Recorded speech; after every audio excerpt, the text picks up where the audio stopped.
समस्त को ख्रीष्टीय नमस्कार। आशा करी प्रभु दया आम समस्ते भलरे अच्छु। आज आम प्रभुंकर एक वाक्य सहित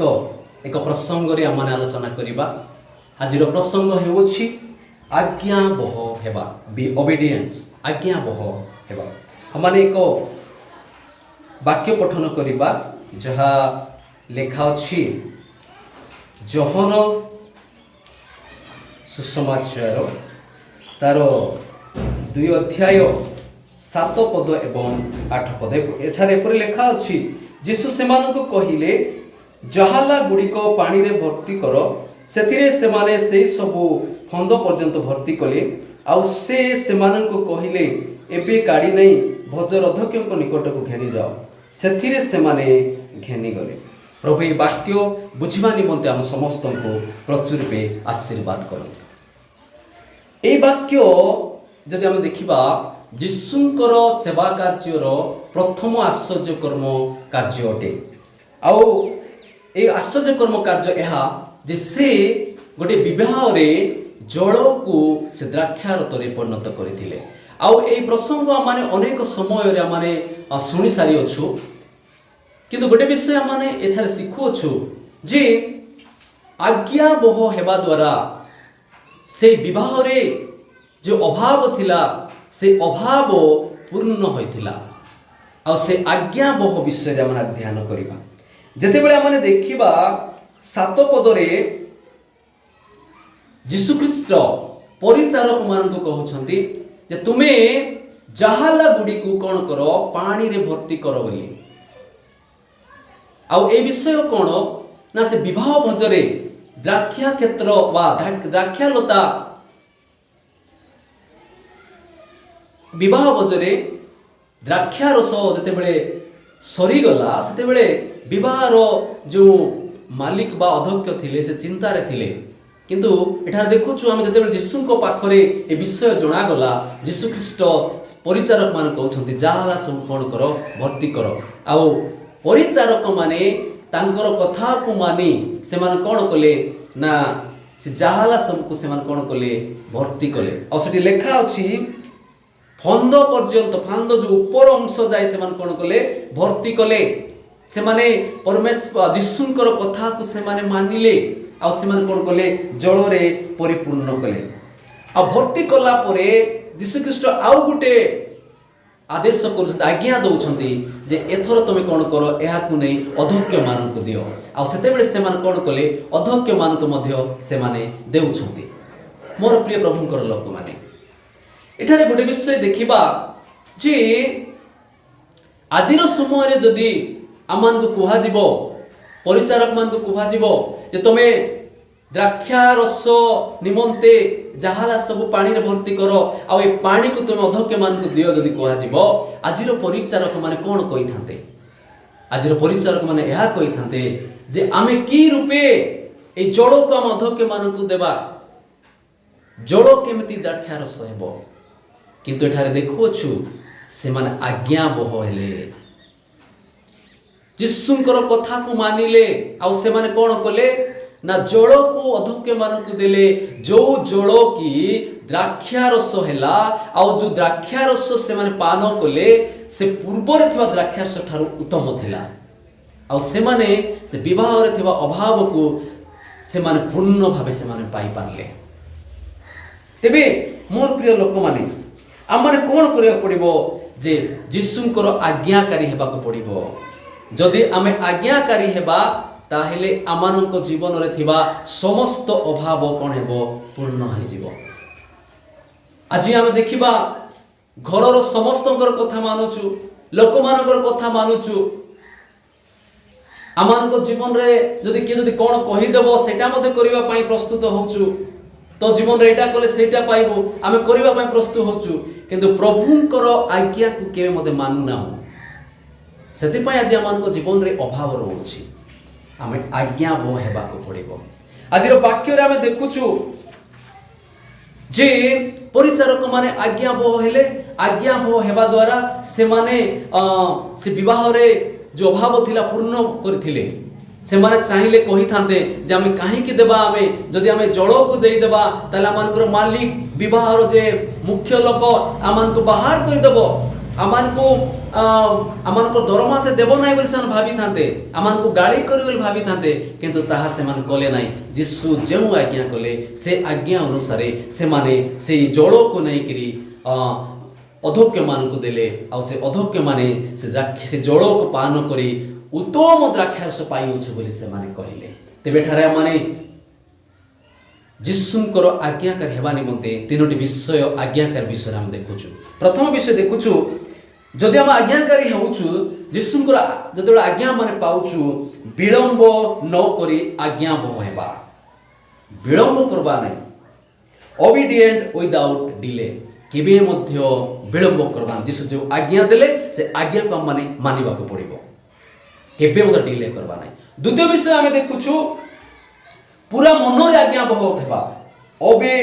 होल हार्टली मनर सहित मन आज्ञा हेबा को पड़बो आ यीशु जदि कहिबे एम्ति हेला एम्ति करो बोली कहले हम जदि हां कोइ चुपचाप हे देबा केबे हेबो नै से परिचारक मते चाहि थांते से भाबि नाय कहि देले पानी कोन द्राक्षारस हेबो भाबि थांते ताले केबे मते हेइ न थांता से मनर सहित हृदयर सहित से मान कोन करे पूरा हृदयर सहित से माने यीशुंकर आज्ञा को मानिले सेति पई से माने से विवाह रे अभाव जो थिला सेरा पूर्ण हेतिला। तृतीय विषय प्रश्न न करी आज्ञा हेबा ओबे विदाउट क्वेश्चनिंग प्रश्न न करी हम आज्ञा हेबा से माने प्रश्न करी नांती मोर प्रिय लोक माने परिचारक माने जे चाहि थांते प्रश्न करी थांते आपण कोन जळ को लोकन को देबा कहउछंती बोली से प्रश्न करी थांते प्रश्न कले नाही किंतु आजी जदि आमे प्रभुकर वाक्य दमन कहा जाए सतरे एही काम हेबो कि हम क्वेश्चन करूछु प्रश्न करूछु आमान को जीवन रे सेति पय जे आमान को अभाव पूर्ण हेउ नाही। मोर प्रिय लोक माने हमारे प्रभुकर वाक्य को मानिबा आज्ञा हेबा तबे आमान जीवन रे अभाव पूर्ण हेबो कारण प्रभुकर वाक्य कहे जोहन 14 पर 15 पद जदि आमे तांको प्रेम करूछु ता तांकर आज्ञा माने पालन करिवो जदि प्रेम करूनु ताले केबे मते हम आज्ञा पालन करि पारिबो नाही तांको प्रेम करूछु ताले आज्ञा आमे तांकर आज्ञा मानिबा। फिलिप 2 पर्व 8 पदरे प्रभुकर वाक्य कहे यीशु ख्रीष्ट क्रूस्य मृत्यु जाए से कोण हेथिले ना आज्ञा हेथिले तांको हम सिखिबा को पड़िबो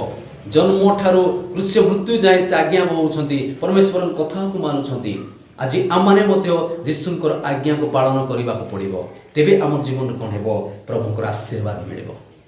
ते मोर प्रिय लोक माने जदि आमान को जीवन रे अभाव पूर्ण करबा चाहछु आमान को जीवन रे आशीर्वाद पाइबा को चाहछु ताले आमाने आज्ञा हेबा प्रभुकर वाक्य को पालन करबा आ आमान को जीवन रे आशीर्वाद आनिबा ता हेबा निमंते प्रभु ए वाक्य दे हम समस्त को प्रचुर रूपे आशीर्वाद प्रदान करंतु आमेन। असंत माने प्रार्थना करबा। हे आमानकर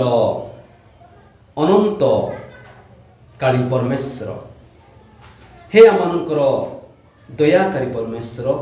तुमर पवित्र महानामर प्रशंसा गौरव हो जेतु प्रभु तुम्हें आमान जीवन रे जे कौन से अभाव था पिता प्रत्येक अभाव को तुम्हें पूर्ण करुछ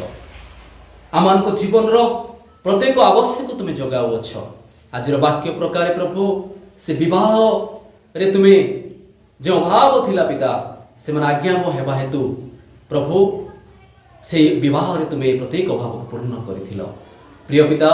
एते बेले विशेष कर अनेक समय रे माने तुमरे वाक्य को मानिबारे हां प्रभु अनेक समय रे माने होय तो पछगुंचा होछु प्रभु ए समय तुमान को चेतना प्राप्त करो आमान जे को तुमरा आज्ञा बही आमान को जीवन रे हां प्रभु आमान को अभाव पूर्ण करि परिबो आमान को जीवन रे शांति आनि परिबो सति पाए प्रभु तुम्हें सहाय्य करो आज वाक्य प्रकार जे माने वाक्य सुनो छथि प्रभु प्रत्येक को तुम्हें वाक्य दे प्रचुर रूपे आशीर्वाद प्रदान करो एतेले मागुछ प्रभु आज दिन रे पिता अनेक लोक निज निज कार्य क्षेत्र रे जीवे प्रभु प्रत्येक कार्य तुम्हें सफल करो से माने जे कोनोसी कार्य मते करिवे प्रभु से मान निजर ऊपर अधिकारी सहित व्यक्तिगत जीवन कार्य सहित प्रत्येक विशेष जड़ित होई प्रभु उत्तम भाव करि परिबे सति पाए प्रभु से मान को तुम्हें सहाय्य करो एते बेले मागु छु आमानकर विशेष करी छोट छोट पुओ छि मानक निमंते पिता से मान को प्रचुर पे आशीर्वाद प्रदान करो हां प्रभु ए समय रे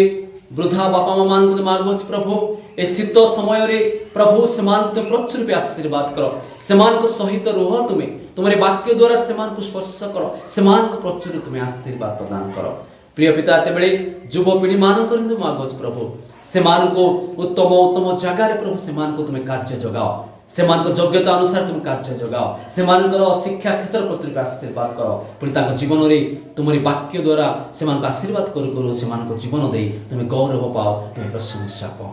प्रिय पिता दल विशेष कर मागुच प्रभु आज अनेक लोक संतान संतति प्रभु चिंता रखते प्रभु ए समय पिता सेमान प्रचुर आशीर्वाद करो से रुद्ध होइतिबा गर्भ को तुम शुचि करो तुम्हारे पवित्र हस्त स्पर्श करो तुम्हारे पवित्र आत्मा द्वारा कार्य करो पर से गर्भ रुद्ध होइतिबा गर्भ को तुम यीशु को नाम रे खोला करी प्रभु से यीशु को नाम रे प्रभु से बंद होइतिबा गर्भ को तुम खोला करी प्रभु से मान को संतान प्रदान करो हाँ प्रभु से मान को जे कोन समस्या थबो प्रभु से गायनिक समस्या को यीशु को नाम रे दूर करी प्रभु से मान को तुम संतान संतति प्रदान करो हाँ प्रभु इस समय रे आमान को जीवन रे प्रभु जदि अनेक लोक अनेक कार्य चिंता थे डिप्रेशन थे प्रभु प्रत्येक समस्या को दूर करी प्रभु से मान को उद्धार करो पर से मान को जीवन तुम्हें वास कर तुम वाक्य द्वारा से मान को तुम्हें परिचालित करो से मान जेपरि तुम समर्पित हो जीवन काटी तुम गौरव करि पारिबे सेति पई तुम सहाय्य करो आज प्रभु अनेक लोक हाँ प्रभु निजर पुओ झी मान चिंता करुवे प्रभु अनेक लोकर विवाह थी प्रभु अनेक लोकर गृह रे पिता से शुभ कार्य थी प्रभु प्रत्येक शुभ कार्य को तुम्हें उत्तम भाव परिचालित करी प्रत्येक विषय प्रचुर आशीर्वाद प्रदान कर हाँ प्रभु इस समय आज दिन में अनेक लोकर जन्मदिन थी अनेक लोकर विवाह वार्षिक उत्सव थी प्रभु प्रत्येक को तुम्हें प्रचुर आशीर्वाद कर से वैवाहिक जीवन से आत्मिक जीवन प्रत्येक जीवन को प्रभु प्रचुर आशीर्वाद प्रदान करी से को तुम्हें तुम्हारे स्वर्गीय आशीष से पूर्ण कर ये प्रभु विशेष कार्य वाक्य प्रकार आम जीवन में तुम्हें आज्ञावह कर आज्ञावह भाव रही तुम्हारी प्रशंसा गौरव कर तुम्हें साहाय्य कर समस्त विषय तुम्हारे समर्पित करू प्रभु आदर महिमा तुमको दे आम जीवन प्रत्येक कार्य तुम्हारे समर्पित करी प्रार्थना मानकर उद्धार करता प्रिय यीशु नाम रे मागुछु आमेन।